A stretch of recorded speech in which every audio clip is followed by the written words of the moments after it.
هو الصح اصلا ان انت بتختار القهوه قبل ما تختار اي برودكت تاني. ما انا هقول لك ليه بقى. ما هقول لك هي ليه. دي النقطه، ما انا اخدت بالي. فانا جربت القهوه واخترنا خلاص القهوه دي حلوه في الاسبريسو والقهوه دي حلوه في الميلك واي، لان ما ينفعش الاثنين يشتغلوا مع بعض، وخصوصا لو هو شغال سنجل اوريجنز.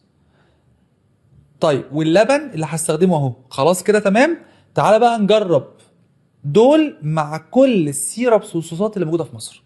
يعني ايه الكلام ده؟ يعني احنا عايزين نعمل على سبيل المثال موكا. فانا عندي براند 2 3 موفرين صوص الشوكليت، هاتهم. هعمل 3 لاتيه بالاضافه بتاعتهم طبعا اللي هي الشوكليت، واحطه لهم بلايند.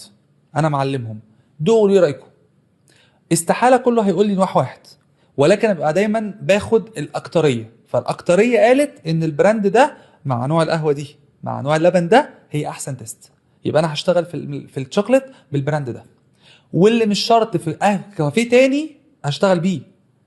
ودي نقطة مهمة، ان مش معنى ان الشوكليت هنا حلو فانا يبقى التانيين وحشين، لا، ده انا ممكن في مكان تاني هو عجبه قهوة تانية ولبن تاني بيخدم معاه. نوع الشوكليت التاني هو اللي يس. يمشي معاهم. فهو دي الفكرة. فانا ما عنديش ريكومنديشن ليه؟ لان كل واحد وليه الظروف بتاعته.